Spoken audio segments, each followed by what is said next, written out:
ഇന്ത്യയുടെ സൈനിക നടപടിയായ ഓപ്പറേഷൻ സിന്ധൂറോടുകൂടിയാണ് ഇന്ത്യയുടെ ആയുധപ്പുരയുടെ കരുത്ത് വർദ്ധിക്കുന്നത്. ഇതോടുകൂടി തന്നെ ഇന്ത്യ ഇപ്പോൾ സ്വന്തമായി, അതായത് തദ്ദേശീയമായി നിർമ്മിക്കുന്ന ആയുധങ്ങൾ അതിൽ കൂടുതലായി തന്നെ ശ്രദ്ധ കേന്ദ്രീകരിക്കുന്നതായി തന്നെ റിപ്പോർട്ടുകൾ സൂചിപ്പിക്കുന്നു.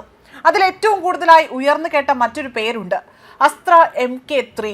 ഇവയുടെ കരുത്താകട്ടെ പാകിസ്ഥാന്റെ ഉൾപ്പെടെ തന്നെ ഉള്ളിലേക്ക് കടന്നു ചെന്നുകൊണ്ട് ആക്രമണം നടത്താൻ ശേഷിയുള്ളവയാണ്.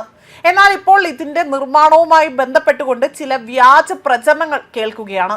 അതായത് ചൈനയുടെ രഹസ്യമായിട്ടുള്ള വിവരങ്ങൾ ചോർത്തിയെടുത്തുകൊണ്ടാണ് ഇവ നിർമ്മിച്ചിരിക്കുന്നത് എന്നതാണ് ഈ വ്യാജ പ്രചരണം അഴിച്ചുവിട്ടിരിക്കുന്നത്.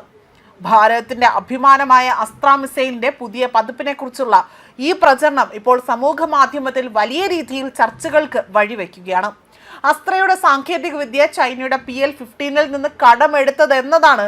ആ തരത്തിലേക്കാണ് ഇപ്പോൾ സോഷ്യൽ മീഡിയ പ്രചരണങ്ങൾ അവിടെ ഉയരുന്നത്. തികച്ചും ഇത് തെറ്റായ പ്രചരണം മാത്രമാണ്. ഇത് സംബന്ധിച്ചുകൊണ്ട് നടക്കുന്ന ചില മുന്നറിയിപ്പാണ് ഇപ്പോൾ പ്രതിരോധ സാങ്കേതിക വിദഗ്ധർ ഇതിനായി ബന്ധപ്പെട്ടുകൊണ്ട് നൽകുന്നത്. ഇന്ത്യൻ പ്രതിരോധ ഗവേഷണ സ്ഥാപനമായ DRDO വികസിപ്പിച്ചെടുത്ത അത്യാധുനിക ബിയോണ്ട് വിഷ്വൽ റേഞ്ച്, അതായത് BVR എയർ ടു എയർ മിസൈലാണ് അസ്ത്ര. ഇതിന്റെ വിവിധ പതിപ്പുകൾ ഇതിനോടകം തന്നെ നിലവിൽ വന്നിട്ടുള്ളതാണ്. അതായത് അസ്ത്ര മിസൈൽ പൂർണ്ണമായും ഇന്ത്യയുടെ സ്വന്തം സാങ്കേതിക വിദ്യയിൽ നിർമ്മിച്ചതാണ് എന്നതാണ്. ഇതിന്റെ സീക്കർ, അതുപോലെ തന്നെ പ്രൊപ്പോഷണൽ സിസ്റ്റം, മറ്റ് എല്ലാം തന്നെ ഇവ DRDO തദ്ദേശീയമായി തന്നെ വികസിപ്പിച്ചെടുത്തതാണ്. റഷ്യയിൽ നിന്നോ ചൈനയിൽ നിന്നോ ഉള്ള സാങ്കേതിക വിദ്യ ഇതിൽ ഉപയോഗിച്ചിട്ടില്ല എന്നതാണ് 100% തന്നെ എടുത്തു പറയേണ്ടത്. അതേപോലെ തന്നെ അസ്ത്ര MK1 ഇതിനകം തന്നെ ഇന്ത്യൻ വ്യോമസേനയുടെ ഭാഗമായ ഇതിൻ്റെ ദൂരപരിധി ആകട്ടെ ഏകദേശം 110 കിലോമീറ്ററാണ്. ഇത് കൂടാതെ തന്നെ വേറെയും പതിപ്പുകൾ ഇറങ്ങിയിട്ടുണ്ട്. അതായത് അസ്ത്ര MK2 നിലവിൽ ഇത് പരീക്ഷണ ഘട്ടത്തിലൂടെയുള്ള ഈ പതിപ്പിൽ 160 കിലോമീറ്ററിലധികം ദൂരെയുള്ള ശത്രു വിമാനങ്ങളെ പോലും തകർക്കാൻ ശേഷിയുള്ളവയാണ്. അതേസമയം അസ്ത്ര MK3 ആകട്ടെ അത് ഭാവിയിൽ വരാനിരിക്കുന്ന ഈ മിസൈൽ, അതായത് സോളിഡ് ഫ്യൂവൽ ഡിറ്റക്ട് എന്ന് പറയുന്ന ആ ഒരു സാങ്കേതിക വിദ്യയാണ് ഇതിൽ ഉപയോഗിക്കുന്നത്. ഇതിൻ്റെ ദൂരപരിധി 300 കിലോമീറ്ററിന് മുകളിലായിരിക്കും. അതേപോലെ തന്നെ ഇതിൻ്റെ കരുത്ത് അതാകട്ടെ സാധാരണ മിസൈലുകൾക്ക് സ്വപ്നം പോലും കാണാൻ കഴിയാത്ത തരത്തിലുള്ള ദൂരപരിധിയിലേക്ക് എത്തിക്കാൻ സാധിക്കുന്നവയാണ്. തദ്ദേശീയമായി തന്നെ വികസിപ്പിച്ച Q-ബാൻഡ് ആക്റ്റീവ് റഡാർ സീക്കറാണ് ഇതിലേക്ക് ഉള്ളത്. ഇത് ശത്രു വിമാനത്തെ തന്നെ കൃത്യമായി തന്നെ ലോക്ക് ചെയ്യാൻ സാധിക്കും.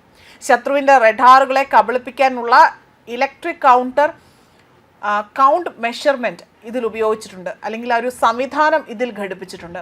ലോകത്ത് റഷ്യ, അമേരിക്ക, ഫ്രാൻസ് തുടങ്ങിയ ചുരുക്കം ചില രാജ്യങ്ങൾക്ക് മാത്രമേ ഇത്തരത്തിൽ റാംജെറ്റ് സാങ്കേതികവിദ്യ കൈവശമുള്ളൂ.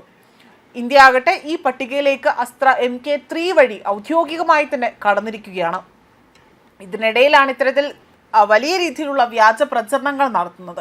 അസ്ത്ര മിസൈലിനെ, പ്രത്യേകിച്ച് MK3 പതിപ്പിനെ ലോകോത്തരമാക്കുന്ന സാങ്കേതിക വിദ്യ തന്നെയാണ് SFDR എന്ന് പറയുന്നത്. അത് സാധാരണ മിസൈലുകൾ അവയുടെ ഉള്ളിൽ തന്നെ ഓക്സിഡൈസ്ഡ്, അതുപോലെ അത്തരത്തിലുള്ള വാഹകങ്ങൾ കരുതി വയ്ക്കുന്നു.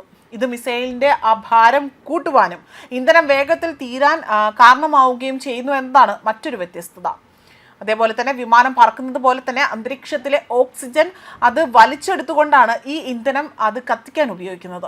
അതിൽ മിസൈലിൻ്റെ ഭാരം കുറയുന്നു, കൂടുതൽ ദൂരത്തിലേക്ക് പറക്കാൻ സാധിക്കുന്നുണ്ട്.